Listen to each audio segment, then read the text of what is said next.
Witam Państwa w kolejnym odcinku Barw Sportu Fundacji Prawo, Medycyna, Sport. Dzisiejszym naszym gościem jest zawodnik angielskiej Championship Michał Helik. Dzień dobry. Imponująca kariera jak na wciąż młodego zawodnika, bo zarówno w Polsce już jest zgromadzony ambitny i wielki dobytek, jeżeli chodzi o karierę sportową, ale jednak większość Twojej kariery piłkarskiej już chyba można powiedzieć, że jest zdobywana na ligach, na boiskach angielskich. Jeżeli dobrze pamiętam, to swoją karierę rozpocząłeś w swoim mieście, w którym się urodziłeś, wychowałeś, był to Ruch Chorzów, tak? Czy pamiętasz swój debiut?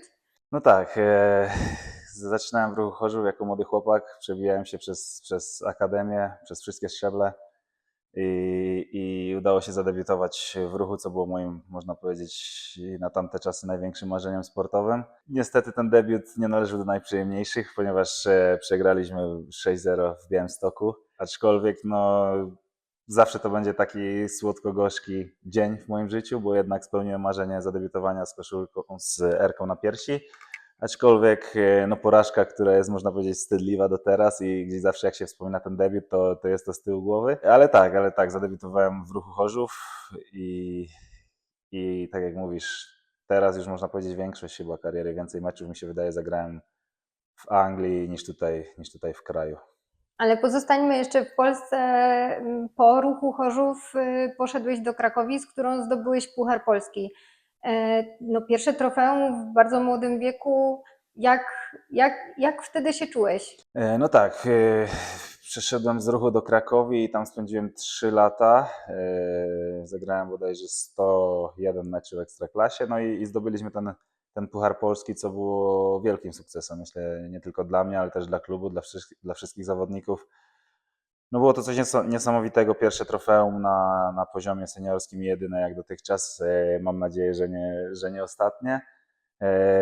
No aczkolwiek to jest coś wspaniałego, czego nie da się kupić, można powiedzieć, czy zamienić, czy jakoś opisać, bo ta euforia była wielka, zapisania się w historii klubu, to też jest coś wspaniałego i coś, wiadomo, świętej pamięci profesor Filip, jak dużo swojego zdrowia i pieniędzy włożył w Krakowie, więc dla niego to też był taki wielki dzień, że był zdobyty ten puchar za jego czasów dla Krakowi. A jeżeli chodzi o taki moment przejścia z piłki młodzieżowej do seniorskiej, jest to dla zawodnika trudny moment, czy u Ciebie to poszło, tak mówiąc, gładko?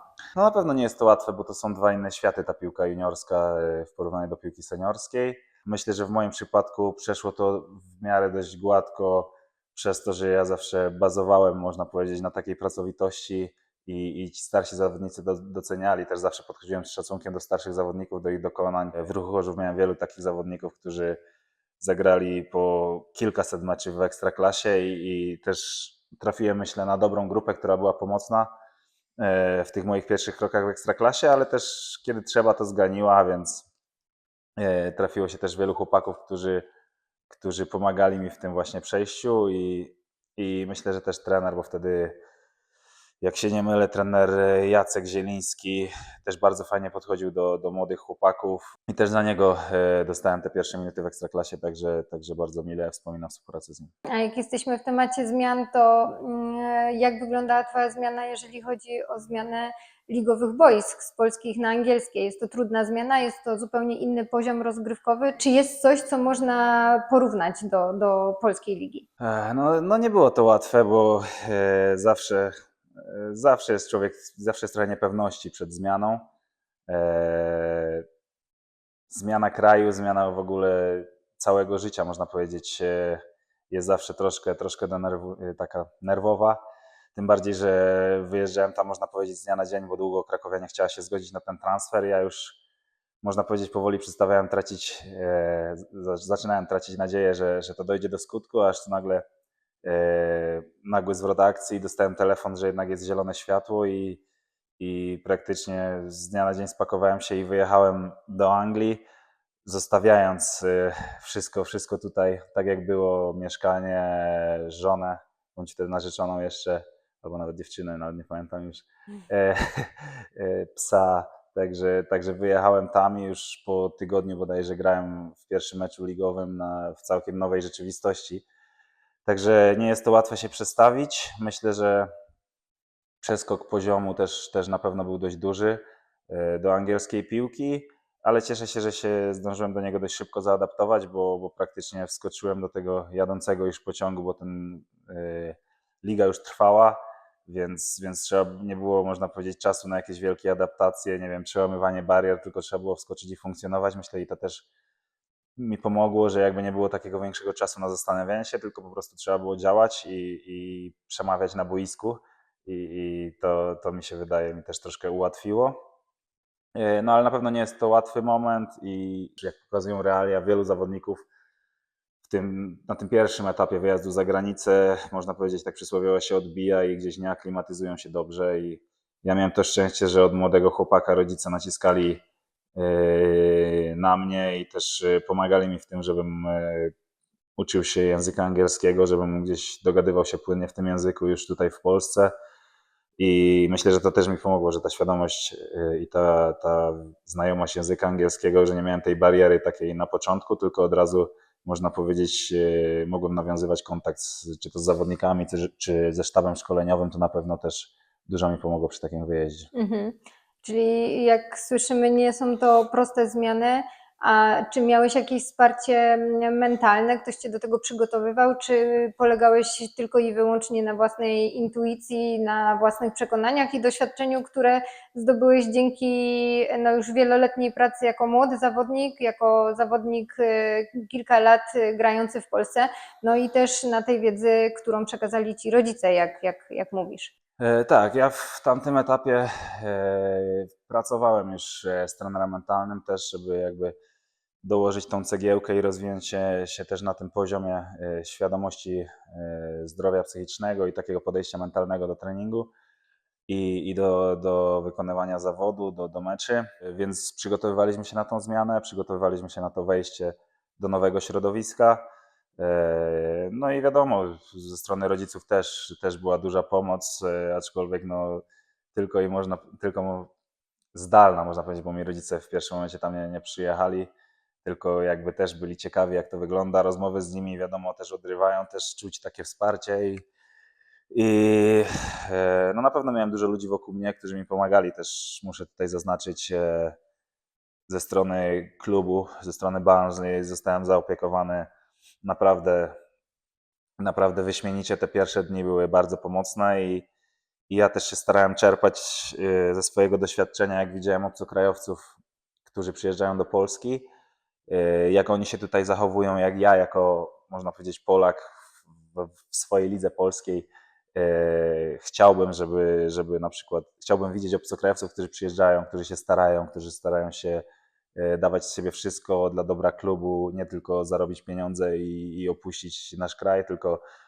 dostosować się też troszkę poznać kulturę, poznać język, dogadywać się w tym języku, więc ja jakby starałem się to przełożyć i być takim obcokrajowcem, przyjeżdżając tam, który jakby pokazuje, że mu zależy, pokazuje, że stara się poznać kulturę, dogadać w języku i szanuje ten klub.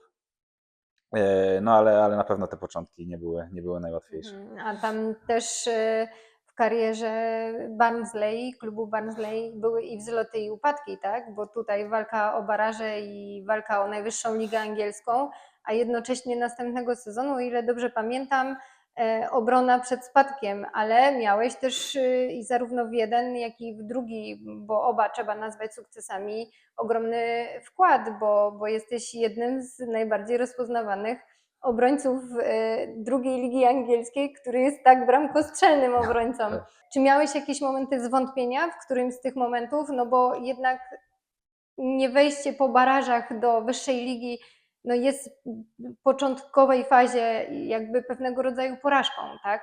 Nie, było dużo takich chwil zwątpienia, tym bardziej właśnie na początku, gdy wyjechałem tam sam, jeszcze moja teraz już żona nie wyjechała ze mną i siedziałem tam sam na obczyźnie, można powiedzieć, jeszcze w hotelu, bo nie znalazłem na ten moment jeszcze mieszkania, także w pokoju hotelowym.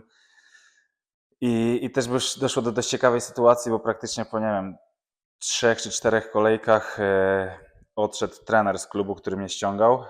i dostał ofertę z New York Red Bulls i po prostu z niej skorzystał. No i też był taki moment zwątpienia, że jednak ktoś, kto mnie tu ściągał, zaufał mi, nagle odchodzi i nie wiadomo, kto przyjdzie.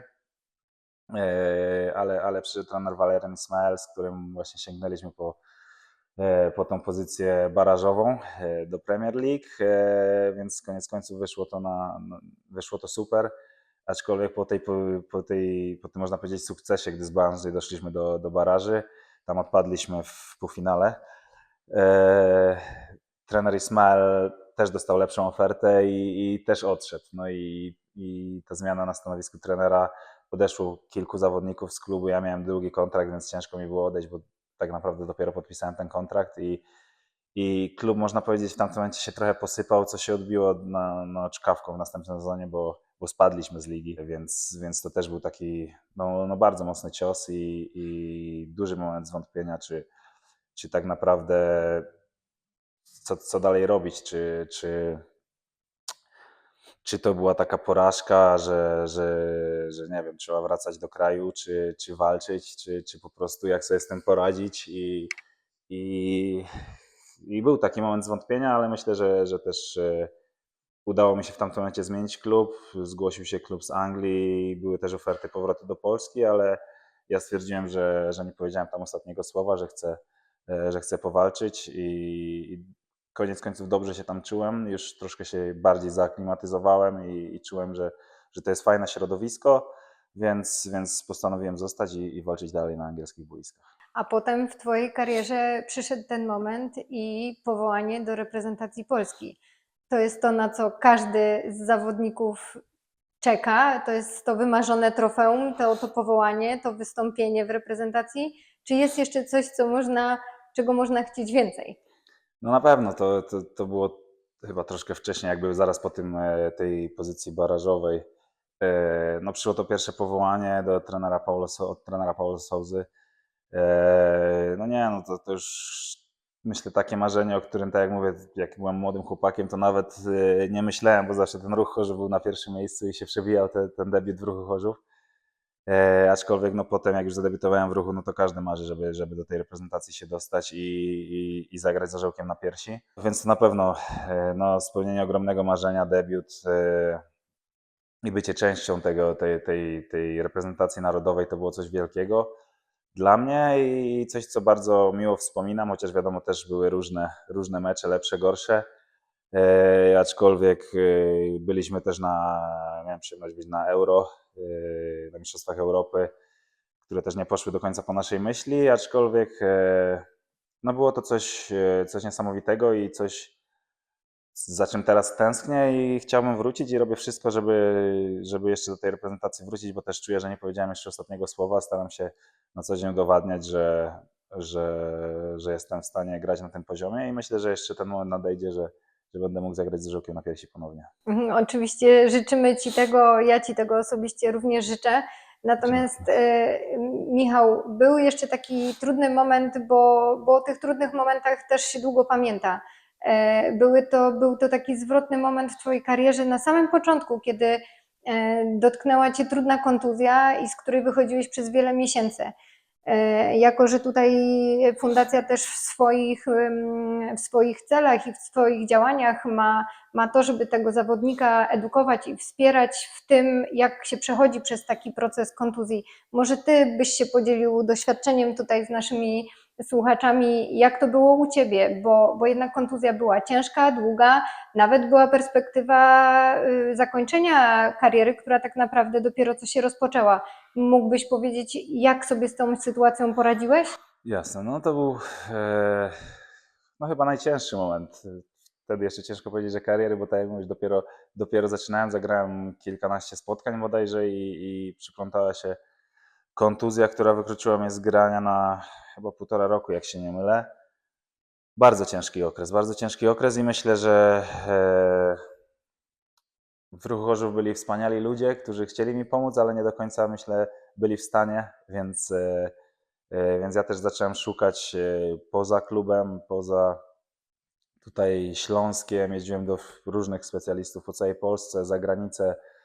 I myślę, że tutaj fundacja robi świetną robotę, żeby jakby pomagać zawodnikom łapać tą świadomość i pomagać w takich sytuacjach, no bo tak naprawdę ja w tamtym momencie, jeśli zdecydowałem się na leczenie poza klubem, to jakby zostałem z tym, można powiedzieć, troszkę sam, no bo klub już nie miał na to wpływu, więc ja wziąłem tą odpowiedzialność na swoje barki, że ja się wyleczę sam, no bo doktor klubowy nie może brać za to odpowiedzialności, jeśli ja się leczę u kogoś innego, a tych lekarzy spoza klubu koniec końców wybierałem sam, więc trochę tej odpowiedzialności było. No ciężki moment, bo wiadomo, dla młodego chłopaka, który zaczął grać, te emocje, te tam nadzieje rozpalone, takie ambicje, a tu nagle nie jesteś w stanie grać i widzisz jak zawodnicy, którzy można powiedzieć wtedy, kiedy ja debiutowałem, to jeszcze nie byli nawet w pierwszej drużynie bądź nie grali i oni już grają, już osiągają, można powiedzieć, sukcesy, a ja dalej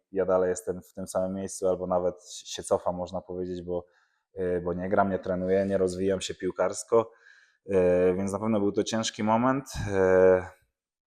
No, 1,5 roku też bliscy przyjaciele, myślę, rodzina tutaj odegrała kluczową rolę, że cały czas jakby się nie poddawałem i szedłem, żeby do tego celu wrócić. Tak jak mówisz, było zagrożenie zakończenia kariery. Usłyszałem od chyba jednego specjalisty, dla jego dobra nie będę wypowiadał tutaj jego imienia, że chyba lepiej by było zakończyć już tą przygodę z piłką. Aczkolwiek cieszę się, że go nie posłuchałem i teraz jestem w miejscu, w którym jestem. Aczkolwiek no naprawdę to był no na ten moment najcięższy moment mojej kariery. A to jest imponujące, jak potrafisz tak naprawdę przeżywać w karierze sportowca wzloty i upadki, a mimo to cały czas brnąć i przejść jakby dalej, tak? I mieć swoje aspiracje, swoje oczekiwania, swoje marzenia. Tak jak mówisz, nawet o powrocie do reprezentacji Polski. Jakbyś mógł teraz powiedzieć coś młodym zawodnikom, jakbyś spotkał takiego siebie, 19-letniego Michała, co byś mu powiedział? Coś byś zmienił w swojej karierze? Czegoś się nauczyłeś przez te lata? Bo to jednak kupę lat za tobą, oczywiście kupę lat przed tobą, natomiast jesteś w takim momencie, myślę, dobrym i mógłbyś już czymś się podzielić z młodymi zawodnikami. Tak, kurczę, no to jest bardzo rozległe pytanie. Czy co bym powiedział sobie mając 19 lat? No myślę, że dla młodych zawodników ogólnie najważniejsze jest to, żeby starać się ciągle rozwijać, że nieważne w którym miejscu się jest, nieważne czy się ma jakiś sukces czy porażkę, żeby cały czas przejść na ten samorozwój, nie patrzeć, nie wiem, w jakiej się jest sytuacji teraz, nie wiem, gdzie się może być, tylko po prostu z dnia na dzień troszkę skupić się na tym, żeby żyć, trenować i się nie poddawać w tych sytuacjach właśnie kryzysowych, bo tak jak mówisz, ja tych sytuacji kryzysowych miałem wiele takich, które mogłyby załamać, ale zawsze staram się, można powiedzieć, iść po takiej linii, która nie jest, nigdy nie będzie, można powiedzieć, linii prostej do sukcesu, tylko zawsze gdzieś tam będą te wzloty, upadki, gorsze momenty, porażki, zwycięstwa, ale ważne, żeby gdzieś tam ta linia łamana, można powiedzieć, żeby ciągle szła do góry mimo wszystko, nie? Mimo tego, że jest porażka, żeby potem się nie poddać i nauczyć się na tej porażce i iść do przodu, się rozwijać cały czas, bo nikt nie ma kariery, która jest nieustającym pasmem sukcesów. Zawsze są te mecze przegrane, ale z nich też można wyciągnąć lekcje, z nich też można bardzo dużo się nauczyć, nawet myślę, że czasem więcej niż z tych zwycięskich, chociaż wiadomo, że każdy chce wygrywać, ale to nie jest takie proste, bo to tak nie działa. Zawsze, żeby ktoś wygrał, to ktoś musi przegrać i to się wszystko miesza, więc no najważniejsze jest to, żeby gdzieś tam dążyć do samorozwoju, nie? I się nie poddawać właśnie mimo kontuzji, mimo ludzi, którzy ci mówią, że podcinają skrzydła, mimo tego, że nie wiem, odniesiesz sukces, zdobędziesz puchar, to nie osiadać na laurach, tylko cały czas pchać ten swój wózek do przodu. A takie jeszcze mam pytanie w zasadzie dwa w jednym. Czy masz jakiś plan B na ewentualną porażkę, która wykluczyłaby cię z gry w piłkę nożną? bądź oczywiście czego tfu, nie chcemy. Czy masz już jakieś plany na przyszłość, co po karierze?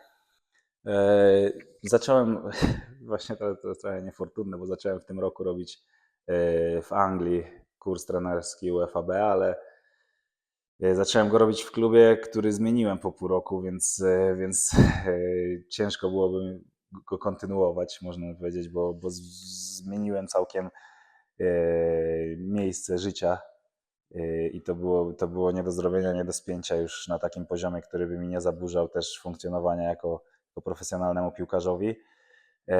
Na ten moment nie mam takiej drogi, nie jestem zdecydowany, w którą stronę chciałbym iść. Szukam różnych, staram się badać różne, można powiedzieć, różne sposoby funkcjonowania po karierze, czy to właśnie trenerka, do której mam troszkę zapał, ale mam troszkę takiej pasji, ale no nie wiem, jakbym się w tym odnalazł, musiałbym właśnie się też przetrzeć w tym temacie. To też nie jest takie proste, ale wiadomo, że najlepiej to doświadczenie z piłki przełożyć właśnie na coś, żeby zostać w środowisku piłkarskim. Nie wiem, myślałem też o byciu agentem, może w przyszłości, żeby gdzieś wykorzystać te kontakty na rynek angielski, bo poznałem tam wielu wspaniałych ludzi, którzy też porozjeżdżali się po świecie, czy to do Stanów, czy to zostali w Anglii, czy do Francji. Także te kontakty moje, znajomość języka, to, że też myślę, nie jestem już osobą anonimową w tej lidze, bo też już tam zagrałem chyba ze 170 spotkań na poziomie Championship, więc trochę ludzi mnie tam zna, aczkolwiek nie mam takiego jednego określonego planu B. Zawsze starałem się też zarobione pieniądze inwestować, żeby nie mieć takiego noża na gardle po karierze. Myślę, że to też jest ważne, żeby mieć tą świadomość, że piłkarze zarabiają fajnie. Tego nie można powiedzieć, bo zarabiamy dobrze, jeśli chodzi o naszą dyscyplinę sportu, aczkolwiek zarabiamy krócej niż każdy przeciętny robotnik, pracownik w swojej pracy. Można powiedzieć, może pracować dłużej, a piłkarz z reguły ten 35 rok życia, można powiedzieć, że się uznaje taki na zakończenie kariery, no jednak tego życia trochę, mam nadzieję, potem jeszcze będzie, więc trzeba te pieniądze inwestować jak się da, żeby też na nas pracowały, a przy okazji starać się rozwijać i ja właśnie też będę szedł w tym kierunku, żeby jakieś te zdolności zdobywać, żeby to przejście było płynniejsze, bo nieuchronnie się zbliża, aczkolwiek mam nadzieję, że jeszcze z 7 lat grania przede mną spokojnie. Bardzo, bardzo ambitnie podchodzisz do tematu, ale to cieszy, bo warto przekazywać młodym sportowcom to, co właśnie mówisz, żeby mieć jakąś przestrzeń, którą już możemy planować w trakcie jeszcze trwania kariery, ale jednocześnie dbać o te finanse, o to zabezpieczenie, które gromadzicie w trakcie tej kariery, bo w przypadku podejmowania mądrych decyzji one procentują na przyszłość, także bardzo się cieszę, że możemy to słyszeć od Ciebie. A z ciekawostek, jak byś się pochwalił? Najlepszy zawodnik, przeciwko któremu grałeś? Najlepszy zawodnik. No myślę, że raczej, no było ich kilku. Graliśmy z Manchesterem City w zeszłym roku bodajże w Pucharze Anglii. To był na pewno Phil Foden, zrobił na mnie duże wrażenie. Kevin De Bruyne wrócił wtedy po kontuzji. Czy w reprezentacji Anglii też grałem na Harry'ego Kane'a, więc to też no, wybitny napastnik. Myślę, że któregoś z tych zawodników bym wymienił. No i oczywiście miałem też przyjemność grać z Robertem Lewandowskim czy z Piotrkiem Zielińskim, czyli chcąc nie chcąc naprzeciwko też na treningach się z nimi mierzyłem, więc to też myślę, że jest inny pułap, jeśli chodzi o skalę talentu, więc myślę, że to jest taka czołówka. A jak odpoczywasz od futbolu? Odpoczywasz, uprawiasz jeszcze jakiś sport, czy jeżeli przychodzi koniec sezonu, to wyłączasz totalnie głowę i jesteś gdzie indziej? Odpoczywam najczęściej z rodziną, bo gdzieś tam, jeśli jestem za granicą przez cały sezon, no to zawsze pierwszy pomysł na urlop to jest przyjechać tutaj, spędzić czas z przyjaciółmi, z rodziną. Będąc tam na miejscu, poszedłem parę razy na golfa, bo tam to jest bardzo popularne, więc żeby też troszkę poznać ich kulturę, poszedłem, żeby też spędzić czas ze znajomymi z boiska. Poza boiskiem to wybraliśmy się na golfa parę razy, więc to jest naprawdę też fajny rodzaj aktywności, aczkolwiek jest troszkę za ciężki, jeśli chodzi o to, żeby go wdrożyć w trakcie sezonu, bo nie lubię po prostu. Czuję, że mi to koliduje z przygotowaniem do meczu piłkarskiego, jeśli tych meczów jest za dużo, a w Anglii jest ich bardzo dużo, więc ciężko to wtrącić. Lubię też pograć w darta, bo też jest tam popularny dart, ale to tak bardziej około treningowo niż oderwanie się. A tutaj na miejscu, no ja jestem ogólnie sportowy, można powiedzieć, człowiek, bo moi rodzice uprawiają sport rekreacyjnie, ale na okrągło, więc też z tatą lubię tutaj pójść, jak jesteśmy na tenisa, troszkę poodbijać, aczkolwiek mój tata jest w rytmie meczowym, można powiedzieć, cały czas, bo gra ze znajomymi, także ja nie mam z nim większych szans, mimo że czuję się atletycznie na korcie, czuję się fizycznie dobrze przygotowany. Zaryzykowałbym stwierdzenie, że lepiej od mojego taty, który no, chcąc nie chcąc jest moim ojcem, więc jest troszkę starszy i mimo wszystko nie mam z nim żadnych szans na korcie, więc drażni to moją ambicję. Zastanawiałem się, żeby w Anglii iść na parę lekcji, potrenować, żeby przyjechać i w końcu z nim wygrać, ale na ten moment jeszcze tego nie zrobiłem, więc myślę, że czas tutaj działa na moją korzyść fizycznie, więc liczę, że w końcu go pokonam. Michał, wszystko przed Tobą. W takim razie życzymy Ci ogromnych sukcesów, dalszych sukcesów, ponownego wystąpienia w reprezentacji Polski, no i oczywiście wygranego meczu z ojcem na kortach.